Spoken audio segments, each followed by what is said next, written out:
today's video, we're going to continue working on that 1966 Mustang that I got. Remember how we were talking about a potential broken bolt in the exhaust manifold on this car? Well, I think that an effort was being made to remove the exhaust manifold, and that was why the starter was out, and probably the alternator was going to come out. But then I started looking, and there's no bolt in here, or here, or here, or back there, or this one's bent, but it's not attached. So I think that there may be more than one broken bolt in this exhaust manifold. But as I'm looking around, the plot thickens a little bit. I look at this part number here, and that is a 67, and this car is a 66. So this part number indicates the first time that this part was used on a car, the first year. So C7 is 1967, which means that this manifold could only have come on a 67 or a 68. There's a C8 on that was the intake, and the exhaust is a C8. So that came on a 68 or later 206. So this engine is not probably original to this car. Then as I kind of keep looking around, I see something that I think is kind of interesting. One of the things about these cars is that the engine cavity is not very big. And so as a result, you can only put a small block Ford in it. If you do anything else, or if you put any kind of different exhaust system on it, you need more room. And one of the ways that people have made room in the past is by massaging things. And so this car has some massaging going on here and against here. And so I think that maybe there might have been an engine in here that was bigger than the standard factory 302 at some point. So then we go over to this side, and we can already see that there is some massaging going on here and here, all the way to going all the way through. You can't really see that, can you? But going all the way through, and then there's some suspension components back there. So this has all been beat back. So this is not a clean, original car as I thought that it was. But that's okay. I mean, it just means that this has had a V8 in it, which would explain why it has 5 lug axles. I have to admit, I was laying awake last night thinking about Black Betty, thinking about how clean she was, and but after what I have seen today, I find out that she's got a past. And having a past, well, I think that she needs a future with me, with a little bit racier future. So give me your thoughts on whether or not you would let that influence you in keeping her stock or not. I do have a whole other engine sitting in a Falcon. It's a 65 Falcon, and it's got a 206 in it with a carburetor and everything, all of this same stuff, but it's a manual, a 3-speed. So if I wanted to, I could take this engine out and just grab that engine. Since this isn't original, it doesn't really matter. Grab that engine, and that actually would be more correct for this car. I did try to take that manifold off.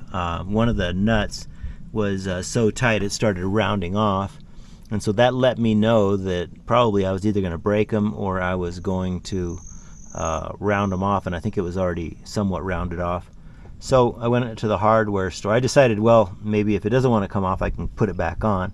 So I went to the hardware store and picked up some hardware. I went to Tractor Supply, and I got bolts in the right lengths, which are not good long-term solution because they'll back out. But anyway, I got bolts in it. I'm gonna fire it up, and we'll see what it does.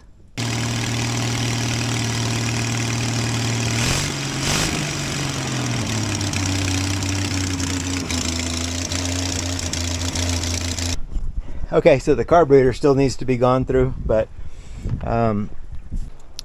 kids, believe your parents when they say cheaters never prosper. But the adult class says sometimes they get ahead a little bit. Not long term, though. So what we're doing is we're pulling the carburetor off the other car. I've got this 64 Falcon. I'm not sure what it is. I don't know. 64 Falcon, or 64 Ranchero.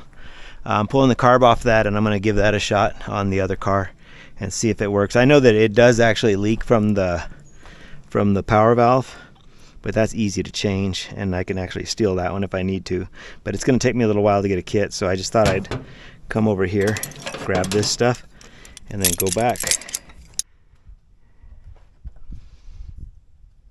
And that's why they say that. This doesn't fit. Maybe borrow this fuel filter, which I know screws into that one, and then see if I can get a hose between the old fuel line and that. Keep your fingers crossed.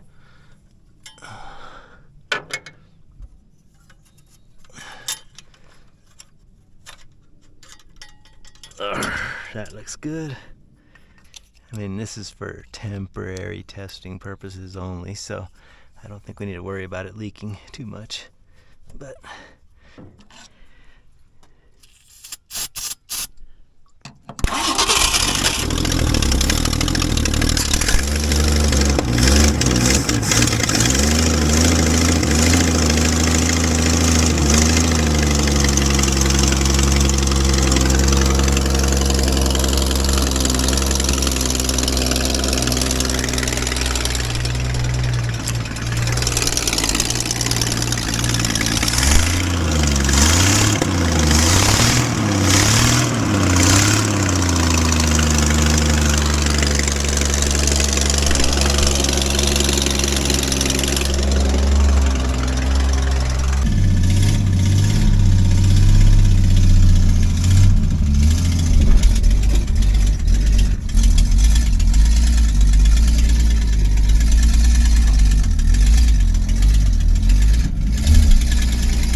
I'm glad the brakes are good, because I'm having to feather the throttle just to keep it running.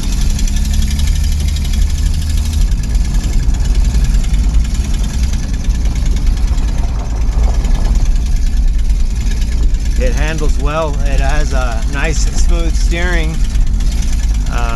Obviously it's in good condition, at least mechanically. Let me see, I'll try not to hit anything here.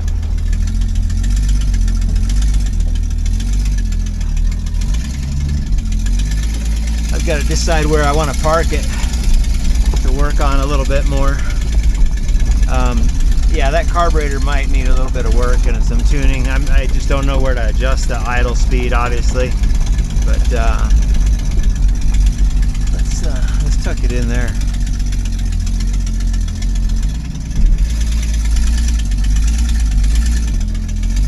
I'd like to get it out on the road and check the gears and verify that everything works, but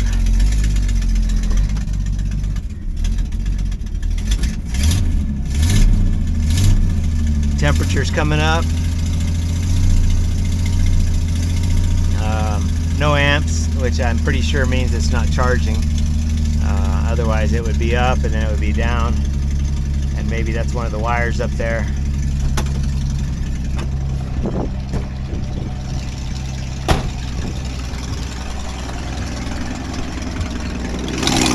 Obviously that manifold's still leaking.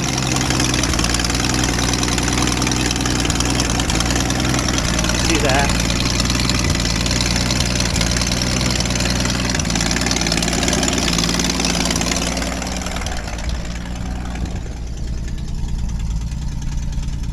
All right, that's encouraging. So either rebuild the old carburetor and get it back on here. I think I can do that. It's good to know this one's still good. I know it was running good on the Falcon. I didn't ever really get to drive that because I was missing the Z-bar for the clutch on that one, and I think that's one of the differences. Is this is not for an automatic, this is for a standard, and so it's going to have a slightly lower idle, but I mean it helped for my testing purposes. So we know it runs and drives, and we know that we've got some decisions to make about this and about that, the massaging of the fenders, and then there's some parts to track down for the heater and that kind of stuff. And it's already getting dusty out here, but I'm gonna just call this one a win. And thanks for watching.